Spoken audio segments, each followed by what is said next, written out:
again very soon. So it'll probably cool off a little bit. But yeah, I like big necklaces. I'm a big necklace person. That was always sort of my trademark, was like a big statement necklace. I like big necklaces and I cannot lie. Can't deny. I won't continue singing. I heard someone say the other day, oh, I love when you kick off sessions singing. I'm like, I do that often, enough for you to actually say that I do that off. That's terrible, and I apologize. If my kids were here, I could hear the mom stop singing. But all right, so ladies, we are trying this thing of a half-hour session today because an hour, it is lengthy. And so we're going to just see what we can do without, number one, speaking too fast, because that's, we don't want to go there, but we also want to be very respectful of your time.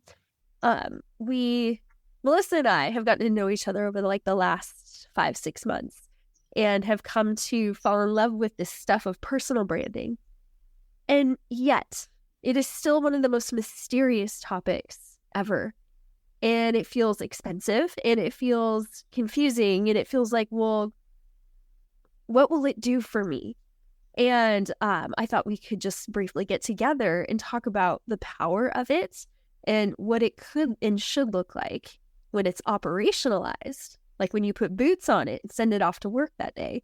And what I would love to do, so Melissa, you shared a really powerful story on our podcast about how every opportunity you've gotten has come through word of mouth, has come through your network, your connections, and people that know you for a certain thing. Would you, in case folks haven't listened to the podcast we put out, 48 hours ago, would you share with us that story, if you would? Yeah, sure. I mean, exactly as you said, I have never gotten a job, with two exceptions, through a headhunter. The two exceptions are the first job I ever got in my entire life, obviously. And the second exception being a job that was a great opportunity. It really was, until it went chapter 7, and then it wasn't anymore. Every other job I've ever gotten has been through word of mouth. It's been through somebody referring me personally to the company that was hiring, and more directly to the person that was hiring. And that's been the case both in my corporate life and even more recently. Now that I'm doing consulting, I don't have a website, which is kind of insane, but I don't. If you hire me as a consultant, it's because you know someone who knows me. And, that's because people know who I am and what I stand for. And they know that I'm passionate about sustainability. They know that I'm passionate about authenticity. They know that I'm going to tell you exactly what I feel and exactly what I think that you should do. And I'm not going to sugarcoat it or, be afraid to say what's on my mind. I think that's important in what I do. And that's why I think, oh, did you hear that thunder?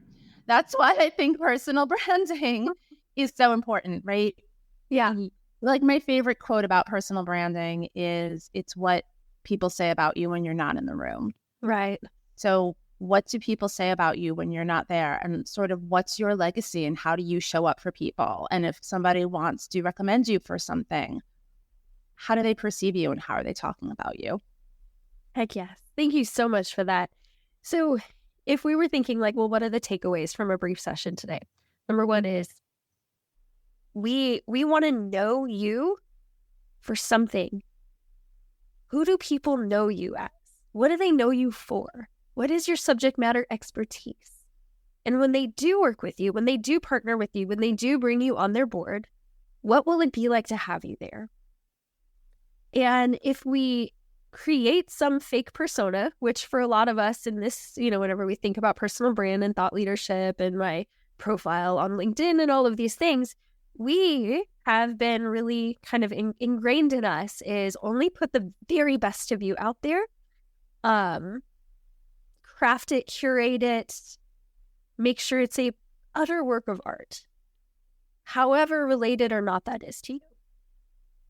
And what I love to confront as far as a narrative is this thing of your thought leadership, your personal brand. It can't be fake, because if it's fake, you're going to run out of energy really fast for it. Fake will fail. Because at the end of the day, or at the beginning of the day, if you manage to get your thought leadership in the morning, you will have about 4,000 competing opportunities for your time. And the last thing that you're going to want to do is lie to everybody and pretend you are something you're not. And that means you're not going to do it. And that means you're going to feel shame and frustration and resentful of the whole operation. And by the time you're done with it, you will have wasted a lot of time and energy. And so a personal brand, it does need to be you. It can be a very aspirational version of you. It could be the you that you're kind of leaning toward, going, this is me. I haven't had a day like that in a while. I haven't looked like this in a while, but this is me. This is what they would get if I'm in the room with them at my best. Sometimes my own personal brand reminds me of who I can be, and that I want to be that to my kids, to my husband, to my friends. I want to be present. I want to be thoughtful. I want to have an eye toward legacy. I want to be spicy and exciting and confident. Most of what my personal brand is, it's not about how I look. It's drastically more about how I make people feel. I want them to experience me as an expert in my space. And so confidence has to go really hand in hand with that. And so another takeaway I'd love for you to go away with is confidence is key. Whatever you decide your personal brand is, it has to be confident. And here's why. Your thought leadership is one of the ways. It's like a vehicle. Your personal brand, is a vehicle for your thought leadership. It's kind of like the gift wrapping all around of it. And so if it goes out and it's kind of shy, doesn't really say much, well, we're going to equate that your expertise probably doesn't have a lot to it either, which of course isn't true. So one of the things I love is when Melissa has something to say about fashion or sustainability, she's going to say it with confidence to it. And it's tough. Like, so Melissa, as far as your journey talking about fashion, I remember when you said you did your very first LinkedIn post that you practically wanted to throw up. It made you so nervous to actually sit down and get the post out of you. But how has it been sharing your opinion since? Yeah, my first post, I did literally want to throw up. I felt very nervous and very, oh my God, what am I doing? You know, I talk a lot. I talk today even about the voice in your head, right? That voice in our head says, nobody cares what you have to say. Everybody knows you're a fraud. Everybody knows you don't really know what you're talking about. Stay quiet. Don't be visible. Don't cause yourself a problem. Just stay hidden. And for a really long time, that's what I did. I think I joined LinkedIn in 2008. And I don't think I know that I didn't really start posting seriously until the pandemic, right? Because during the pandemic, like everyone else, I lost my job. And I was completely at a loss as to who I was and to what I wanted to do next. And I felt very cut adrift. And I live in New York City. So the heart of the pandemic, total lockdown. And LinkedIn kind of just became a lifeline for me, a way to connect with people, but also a way to solidify for myself, like who I am, what I stand for, what my brand is. And that first post was really scary. And I remember it. I reposted an article about, I don't remember exactly who it was, but somebody starting to sell on Amazon. Oh, it was the CFDA, which is the Council of Fashion Designers of America. So like very high-end American designers starting to sell on Amazon. And what a strange sort of dichotomy that was. And I think that post got, like 17 likes from people who felt sorry for me and a couple comments. And I decided I was going to keep going. I gained more confidence. The more you put yourself out there, the easier it is. And Julie will tell you that I post every single day now. I have posted every single day for a while, and it gets easier, and it actually becomes enjoyable. I actually look forward to seeing what people have to say instead of dreading what people have to say and thinking, oh my God, what if somebody says something mean to me? First of all, there's this wonderful thing called delete comment. You can delete someone's comment. If somebody really were to troll you, and I've never had this happen, but you can delete it. I've never had a really nasty comment on a post. I've had a couple of people like challenge what I've had to say, and that's fine. Like, I welcome that. But for the most part, LinkedIn is a very engaging and supportive place where people really want to find subject matter experts that they can learn from. I guess. Oh, thank you so much. Okay. Friends, so Melissa and I, are going to kick off with a boot camp on the 19th where we help you break some of this down, but we wanted to give you a preview. And also, this may be all you need to get you moving with your personal brand. And I'm all about just like, let's show everything. And so whenever we think about your personal brand, your thought leadership, what I want y'all to understand is it has to start from a place of knowing what it is you want and who do you want it from, your objectives and your audience. And so once you have that in mind, then you can start thinking about, well, what do they need to hear from you in order to get you associated with being the subject matter expert for that? You've probably seen on your LinkedIn profile, if you are in what they call creator mode, you will be able to put these 5 hashtags at the top of your profile. And you can see that on Melissa's or my profile. And then we want to think about, well, how do I come up with those? Because if that's what people are going to know me for, if that's where I'm going to say, this is my subject matter expertise, well, that's a great question. I'll just show you this part here. So we call those the top 5.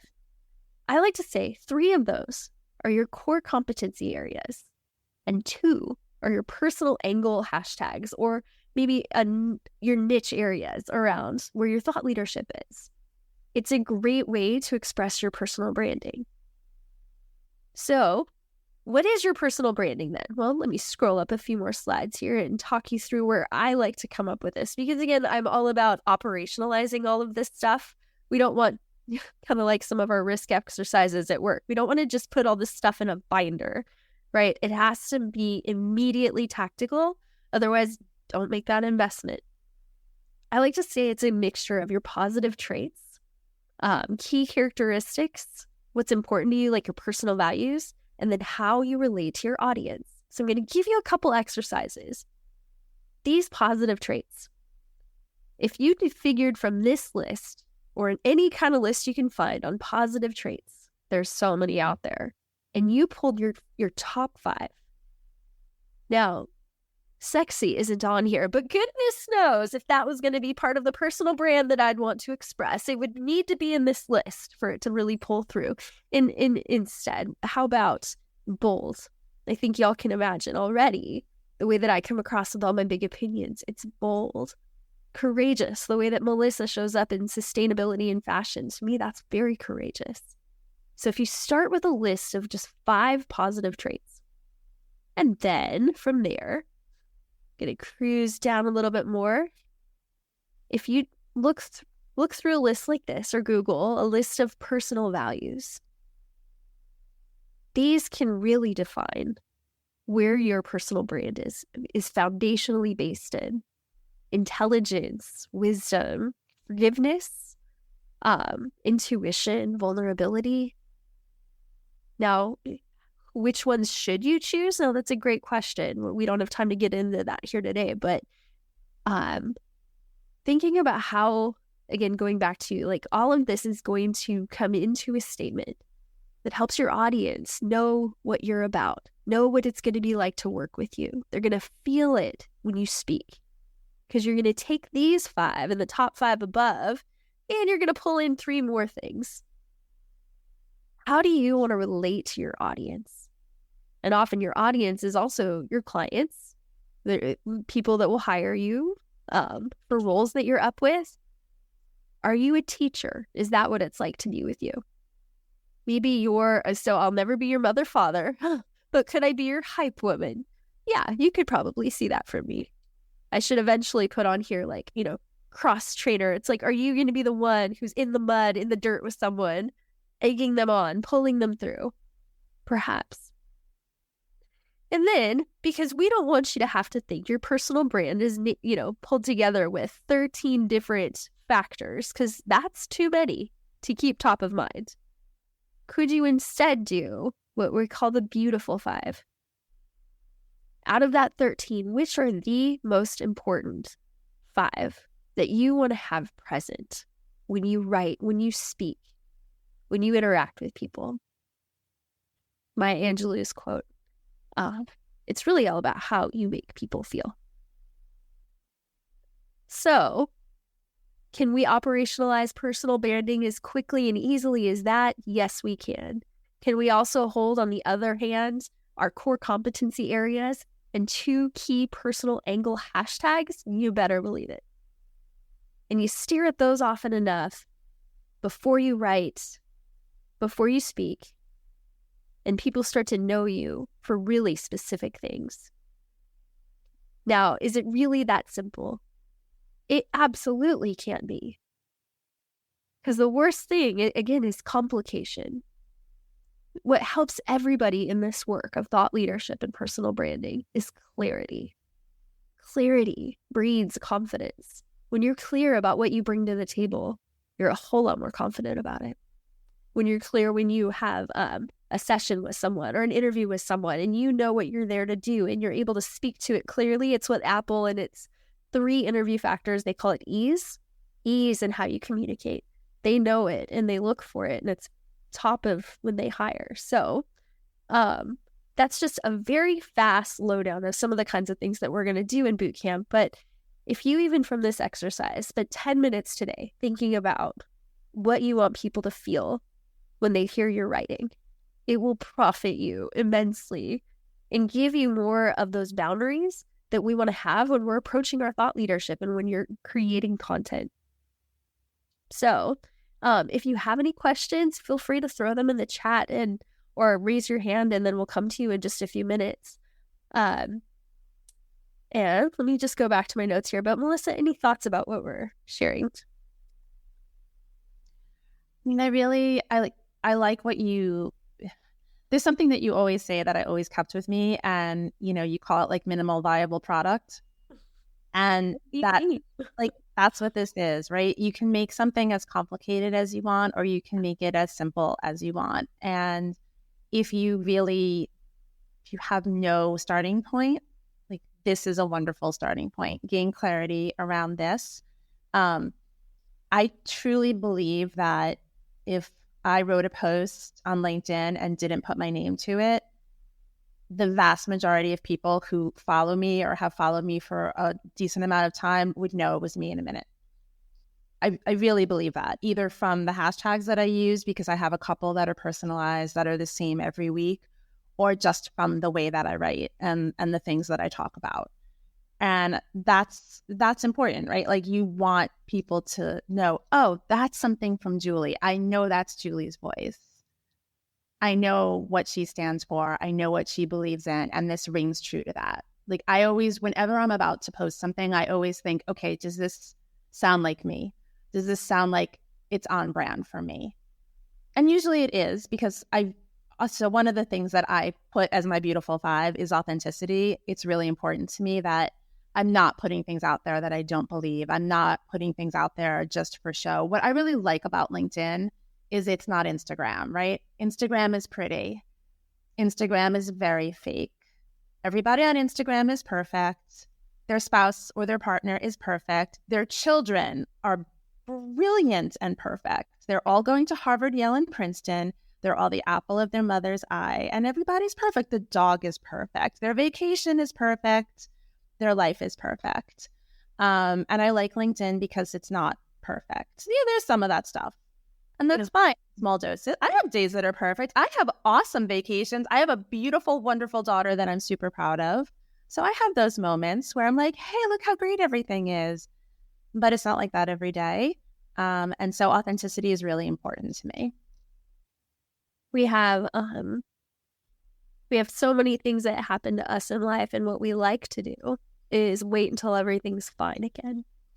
We don't ever want to speak from the middle of the journey before it's wrapped up. We don't want to speak from while we are in the job search, and how dangerous that is because then we're quiet in the time where we need our network to see us and keep us top of mind the most. So when we talk about authenticity, it's like, please don't wait until things are hunky-dory before you speak up and before you share. I like to say that thought leadership is the best thing about it is that you get to serve at scale, because no matter how tough it is, if all you ever did was mentor other people on LinkedIn and share insights to shorten someone's journey, you will have succeeded in doing something wonderful and having people know you for what you are. So thought leadership is a vast and often ethereal topic. If there is any question that you have about thought leadership, we would love to hear it. So the floor is open. We can turn this now into 10 minutes of office hours and would love to hear, what can we answer for you? Where can we be helpful to you in shortening your journey on thought leadership? What's stopping you from starting or continuing? This is a really good one, Lacey. Okay, sometimes I worry about people thinking I'm perfect and know everything. This is the battle of being a woman, is that we have opinions and we have a whole lot to say, but we also couch it in a whole lot of soft talk because we are afraid that, does she just know everything? I'm going to give it to you. I wish I had a whiteboard just right here, but I'm going to just draw an upside down U. This is a bell curve. The bottom 30%, these are the people that will never support you no matter what you do. They are the ones we think about and obsess with when we are about to share something on thought leadership on LinkedIn. When the upper 40%, the quiet supporters that would never really say anything because they don't know what to do on LinkedIn, even they're afraid to hit the like button, which is where I used to be. And then you have like the bottom 30% on the other side who are your raving fans and supporters. So if we looked at the 70% instead of the 30%, because the 70% would never think, oh, she just is trying to say that she knows everything. Like they would be like, we're so proud of you. You're sharing insights. Good for you. Don't worry about the people that are saying things about you. If anything, they would, again, they'll never support you anyway. Don't worry about it. And you have a unique voice and you have something to say. Joelle, thank you for the question. How can one draft content for every day that is truly relevant and impactful? So, Melissa, if you have any thoughts on that one, that's a big question.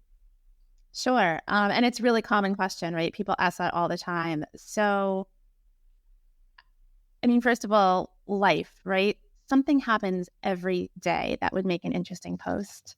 Something happened at work, something happens in a meeting, something happens on your commute, and you had a conversation with your friend, with your neighbor, with your partner. There's always something that happens in life every day. For me personally, I can just tell you what I do. So I have 2 recurring themes that I post about every week on Fridays and on Sundays. So those 2 are done, right? I know every Friday what I'm going to write about and every Sunday what I'm going to write about. And then, so that leaves 5 days. I usually will twice a week write something that's relevant to my industry. So in the fashion industry, whether it's fashion itself or it's retail or it's sustainability, something that's industry specific. And then 2 days a week, I'll probably write something about LinkedIn or about personal branding and why it's important to me, why it matters, what it does for me, what it's helped me to do. And then there's that one day that's just a wild card. So it's something that I saw, something that I heard, a conversation that I had with someone, something that really makes me angry, something that really makes me happy. Literally, it can be anything. I had somebody ask me that in a comment on one of my posts recently, what in the world can I write about? And you can write about anything. Yeah. I would say try to not think of LinkedIn as the goal of it is to be groundbreaking.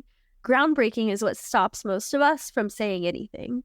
The real metrics of success are frequency, like just doing it often enough that your voice gets better and stronger and clearer every time, and visibility. To be seen is actually way more important than being groundbreaking. We want you to be seen so that people know you for something and you're always top of mind for others. And, sometimes people say, oh my gosh, every time I go on LinkedIn, I see your face. Well, good. That's the point. Because now you know me for this stuff. And I am bold enough to be okay with the fact that you see my face often enough. And I'll get this question all the time. Do I have to use a selfie? Why do I have to use my picture all the time? You don't. Look at what Melissa posts. She'll mix it in there with a whole lot of different stuff.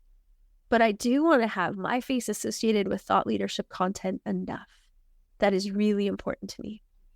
And yes. Okay. So Lacey, another great question. I struggle to be super bold in my comments, mostly about working moms, because if I pick one side, yeah. Okay. So picking sides is tough, but often it will come out anyway, what you think, what you believe, and better to have it done faster than for it to be done later. I mean, if they're going to get that if you're on a board seat, if you are pulled in for a role, if you're hired, wouldn't you want them to know and to actually differentiate for yourself from the crowd around you? You don't want to look like everyone else. That's dangerous. It's risky when you have equal qualifications as so many other people, right? There's so many qualified people on the market. If you're here to solve a business problem and need revenue, for the love of all things, just be what they're going to get when they are with you in person, and don't be shy about it. So as we'll wrap up here, I'll leave you with some thoughts and then pass to Melissa, but you are incredible. If you are within the sound of my voice, I just want you to know that often the world has told you for a long time that you have nothing to offer, to sit down and be quiet. It's not been an easy corporate experience that you've had. And so what I do want you to hear is that thought leadership is an extraordinary journey. When you are forced to write, you see how incredible you are. It is worth the work to start to write and to figure out how to share insights. You will see how amazing everything that you are. Your thought leadership is more than just your expertise. It's your lived experience. It's what you love. It's what you hate. It's what drives you to get out of bed in the morning. And your voice is unlike anyone else's that has ever existed. And you have a chance to send insights across the globe in seconds through these phones and these digital platforms we have. It is worth going through this process. So just start. You'll get so much better as your feet are moving. So Melissa, I'll hand over to you. I don't really know what else I can say. You kind of said it all. It's sincerely, like, everything you said is 100%. And, I came from a very scared place. I was very, very nervous about putting myself out there. I could talk myself out of posting 100 days in a row. Nobody cares. Somebody might see it. Well, isn't that the point, that somebody might see it? Well, of course it is, but I don't want anybody to see it. But of course you do. And all I can say is that since I've started to have a presence and have a voice and be known for things, I've had so many opportunities come to me that wouldn't have ordinarily. I've had client opportunities. I've had speaking opportunities on panels, on podcasts, collaborations, on articles. Things that nobody would have ever offered me if I didn't put myself out there and let people know what I stand for and what's important to me. So everything that Julie said, and I would just take that one piece, that if nobody knows who you are and what you stand for, opportunities will be harder to come by. So I would leverage everything that I can from this platform. I am LinkedIn's biggest champion. It is really a magical platform if we're willing to put the work in. Indeed. Folks, thank you so much for joining us. This is obviously a huge passion area of ours. We can't wait to support you as you step out in this way. And please just start. Just start. There you have it. And I'm wishing you a wonderful evening. And thanks so much for being here today. We'll have the recording available for you soon. Thank you. Thank you. Have a great day, y'all.